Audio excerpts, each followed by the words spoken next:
नमस्कार दर्शकों, साहित्य मन में आप सभी का स्वागत है। आज मैं आपके समक्ष एक बार फिर उपस्थित हूँ आवारा मसीहा जीवनी लेकर, जो कि लिखी है विष्णु प्रभाकर जी ने। इस जीवनी के प्रथम पर्व का भाग 11 आज हम पूर्ण करेंगे।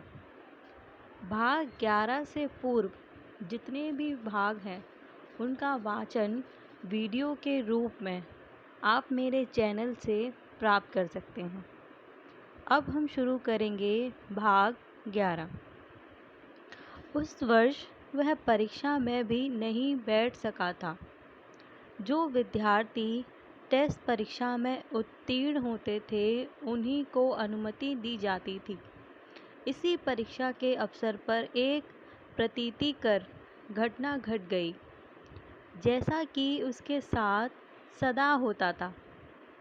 इस घटना के भी नाना रूप प्रचलित हो गए थे या उसने स्वयं कर दिए थे। उन्हीं में एक यह है, विज्ञान में वह बहुत चतुर था। आधे समय में ही उसने वह पर्चा पूरा कर डाला। उसके बाद साथियों की सहायता करने में प्रवृत्त हो गया। एक कमरे में बैठकर वह प्रश्नों का उत्तर लिखता और दरबान के हाथ साथियों के पास भेज देता। पानी पिलाने तथा दूसरे कामों के बहाने दरबान बार बार आने जाने लगा। यह देखकर निरीक्षक को संदेह हुआ। वह उसके पीछे पीछे वहीं पहुंच गए जहां शरत बैठा उत्तर लिख रहा था। अब कुछ छिपा ना रह सका। निरीक्षक उसे प्रिंसिपल के पास ले गए। सब कुछ सुनकर प्रिंसिपल ने निश्चय किया कि वह शरत को परीक्षा में बैठने की अनुमति नहीं देंगे। इस अपराध का दंड इससे कम नहीं हो सकता था। इसलिए जब परीक्षा फल निकला तो उत्तीर्ण होने वाले विद्यार्थियों की सूची में उसका नाम नहीं था। जैसा कि उसका स्वभाव था, उसने कुछ नहीं किया। कर भी क्या सकता था? अपराधी था। लेकिन चूंकि वह पढ़ने में चतुर था, इसलिए स्वयं अध्यापकों ने उसकी ओर से प्रिंसिपल से प्रार्थना की कि वह उसे क्षमा कर दे। वे स्वयं अपने निर्णय पर दुखी थे। उन्हें भी लग रहा था कि दंड कुछ अधिक हो गया है, इसलिए वे उसे क्षमा करने को तैयार हो गए। परीक्षा की फीस जमा कराने के एक दिन पहले उन्होंने शरत को बुलाया और कहा, कल आकर फीस जमा करा जाओ। लेकिन एक दिन में फीस का प्रबंध कर लेना उसके लिए असंभव था। माँ की मृत्यु हो चुकी थी और पिता थे यायावर। पैसा पैदा करना वे नहीं जानते थे। उधर सगे मामा अत्यंत निर्धन थे। रिश्ते के मामा भी फीस दे सकते हैं, लेकिन ना देने पर उन्हें दोष नहीं दिया जा सकता। वह उनकी सगी बहन का पुत्र नहीं था और फिर वह इन लोगों के विरोध में राजा शिवचंद्र का पक्ष लेता था। तत्कालीन मानदंड के अनुसार उसका चरित्र भी ऐसा नहीं था जिसे अच्छा कहा जा सके। इसलिए मामाओं के परिवार में उसकी जरा भी साख नहीं थी। इस प्रकार पैसे के अभाव में उसकी पढ़ाई समाप्त हो गई। नाटक, थिएटर, गाना बजाना और के साहित्य सर्जन, इन्हीं में उसका मन रमने लगा। राजू के साथ उसके अभियान और भी जोरों के साथ चलने लगे। वेश्या के यहाँ जाना भी वर्जित नहीं था। उस समय कालिदासी नाम की एक नर्तकी मंसूरगंज में रहती थी। उसके पास बहुत पैसा था, अपना 2 मंजिला मकान था, लेकिन मन था उसका धर्म में। कीर्तन करती थी। कंठ उसका बहुत सुंदर था। इसी माधुर्य के लोभ में राजू अक्सर वहाँ जाता था। शरद के कॉलेज जाने का मार्ग भी उधर से ही था, इसलिए वह उसे भी नहीं छोड़ता था। सुना जाता है कालिदासी इन दोनों से स्नेह करती थी। आज यह मीमांसा करना व्यर्थ है कि 19 वर्षीय शरद ने नर्तकी कालिदास के संपर्क में आकर वर्जित फल का स्वाद लिया था या नहीं, परंतु इतना सत्य है कि कंठ के माधुर्य और वाक्पटुता के कारण नारियों का उसके प्रति विशेष आकर्षण रहा है। तथाकथित कुकर्मों के कारण कुलीनों के समाज में उसकी मर्यादा निरंतर घट रही थी, इसलिए अकुलीनों में ही उसे शरण लेनी पड़ती थी। वहीं पर उसने मनुष्य की खोज की और जाना कि मनुष्यत्व सतीत्व से भी बड़ी वस्तु है। इन दिनों चोरी चोरी देवदास का सृजन चल रहा था। यद्यपि प्रौढ़ अवस्था में प्रसिद्ध लेखक शरतचंद्र ने इस रचना की निंदा की है, बार बार कहा है वह अच्छा नहीं है, अश्लील है और भी बहुत कुछ है। बचपन की मेरी इस रचना को मत छापो। लेकिन उस समय निश्चय ही उसने अपने प्रेम के दर्द को देवदास के माध्यम से स्वर देने का प्रयत्न किया था। अतिशय भावुकता के बावजूद यह रचना शरद के अपने असफल पर उत्कट प्रेम की आत्मस्वीकृति ही है। इसके सभी चरित्रों का वास्तविक आधार है। जो उसे बहुत अधिक प्यार करती थी, स्कूल की यह साथिन धीरू देवदास में पार्वती के रूप में अवतरित हुई है। धर्मदास के चरित्र का आधार बना नाना के घर का सेवक मुसाई और चंद्रमुखी का उपादान जुटाया एक नर्तकी ने। स्वयं शरतचंद्र ने नर्तकी के इस आभार को स्वीकार किया है। बड़े होकर यह कहानी उसने कई बार कई मित्रों को कई रूपों में सुनाई, परंतु अपने परम भक्त प्रसिद्ध संगीतज्ञ दिलीप कुमार राय से उसने यही कहा था कि यह उसकी व्यक्तिगत अभिज्ञता है। वह स्वयं अपने मित्र के पास गाना सुनने के लिए वहाँ गया था। वह मित्र जमींदार के यहाँ काम करता था। उस दिन उसके पास कई हजार रुपये थे। खूब नाच गाना हुआ, शराब का दौर भी चला। धीरे धीरे उसकी मात्रा बढ़ती गई और उसी के साथ खोता गया उनका चैतन्य। मित्र बार बार जेब से रुपये निकालता और पुकार उठता, और नाचो और शराब लाओ। उस पर खूब रंग चढ़ रहा था। अंततः वह बेहोश हो गया।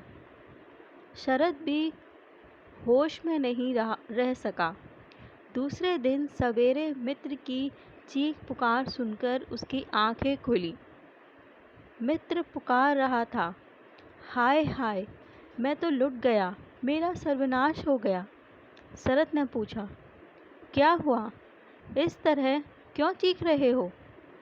मित्र बोला, मेरे पास 3000 रुपये थे, वे नहीं मिल रहे हैं। तूने तो नहीं छिपाए? शरद ने उत्तर दिया, मैं क्यों छुपाऊंगा, मैं भी तो तभी से बेहोश हूँ। तेरी चीख पुकार सुनकर ही उठा हूँ। मित्र की आंखों में आंसू आ गए। बोला, सर्वनाश हो गया, यह तो ज़मींदार का रुपया था। उसे रुपया नहीं मिला तो नौकरी से हाथ धोना पड़ेगा, जेल भी जाना होगा। सोचा था 200-300 रुपये खर्च हो जाएंगे, कोई बात नहीं, चुका दूंगा। पर इतने रुपये इस वक्त मुझे कौन देगा? हाय हाय, अब मैं क्या करूं? और वह फूट फूट कर रोने लगा। लेकिन रोने से रुपया थोड़े ही मिलता था। शरद के कहने पर उसने इधर उधर खोज की, लेकिन ना कहीं रुपया ही दिखाई दिया और ना वह नृतकी। क्या उसी ने तो रुपया नहीं चुराया है? ठीक इसी समय नृतकी ने वहां प्रवेश किया। उसको देखते ही वह मित्र और भी जोर से रोने लगा। एक ही सांस में उसने सब कुछ कह सुनाया। नृतकी ने शांत स्वर में उत्तर दिया, तुम्हारा दिमाग खराब हुआ था कि तुम वैश्या के घर इतना रुपया लेकर आए। यहाँ 2-4 रुपयों के लिए प्राण ले लिए जाते हैं। तुम्हारे पास तो हजारों रुपये थे। बार बार सबके सामने जेब से निकाल कर मुझे दे रहे थे। सबकी दृष्टि तुम्हारी जेब पर थी और तभी आप लोग नशे में लुढ़कते हुए गद्दे से नीचे चले गए। सब लोगों को विदा करके मैंने आपको ठीक किया और आपके सिरहाने तकिया रखा। तब आप लोगों ने मुझे क्या क्या नहीं कहा। छोड़िए, वह तो हम प्रतिदिन ही सुनते हैं। लेकिन जैसे ही मैं आपको सुलाकर उठी, मेरी दृष्टि रुपयों पर पड़ी। उन्हें उठाकर मैंने अपने आंचल में बांध लिया और इस तरह कमर में लपेट लिया कि ज़रा भी छेड़ने पर मेरी आंखें खुल जाएं। यह मोहल्ला कितना बदनाम है, कैसे कैसे गुंडे यहाँ रहते हैं। वे जान गए थे कि आपके पास रुपया है। सारी रात इस मकान के चारों ओर घूमते रहे कि आप निकलें और वह रुपये छीन लें। और मैं थी कि डर के मारे सो भी नहीं सकी। आग जलाकर नौकरानी के साथ सारी रात जागती रही हूँ। यह कहते हुए उसने वे रुपये निकालकर मित्र के सामने रख दिए। कहा, देख लीजिए, सब ठीक है ना? और फिर कभी ऐसी मूर्खता न कीजिएगा। शरद उसकी ओर देखता रह गया। सोचने लगा, वह चाहती तो उन्हें हजम कर सकती थी। किसमें हिम्मत थी कि इससे वापस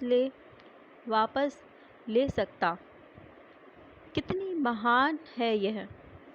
पथभ्रष्ट हो जाने पर भी मनुष्य के अंदर की सद्वृत्तियाँ पूरी नष्ट नहीं होती। बाहरी रूप ही मनुष्य का असली परिचय नहीं है।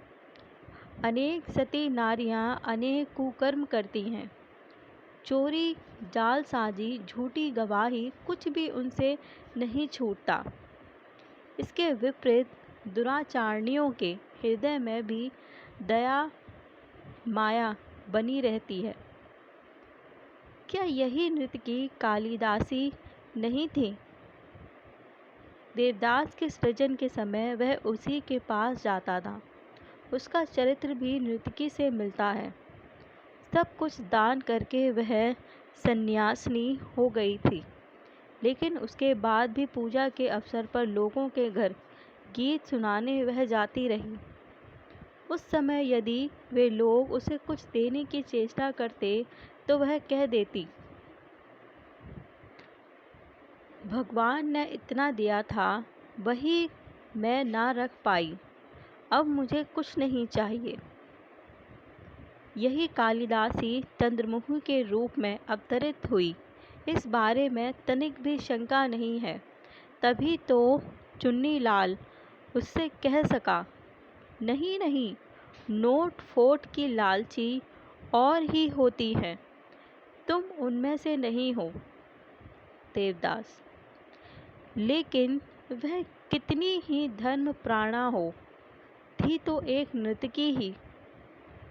शरद के नाना के परिवार के लोग इस बात को कभी स्वीकार नहीं कर सकते थे कि वह उसके घर जाए।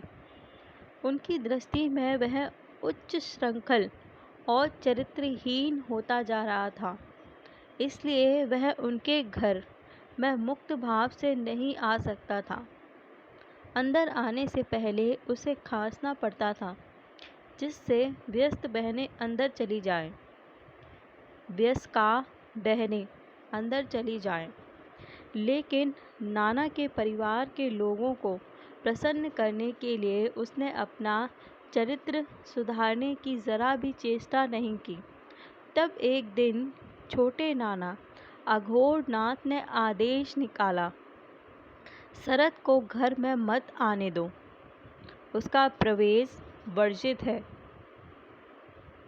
प्रतिभाशालियों की यही नियति होती है।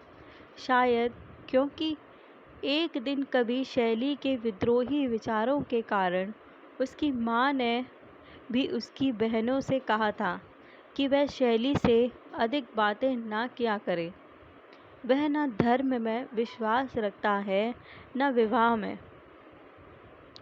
यहाँ यह भाग पूर्ण होता है। मैं आपसे फिर मिलूँगी एक नई वीडियो के साथ, जिसमें एक नया भाग होगा इस जीवनी का। मेरा वीडियो देखने के लिए आपका धन्यवाद।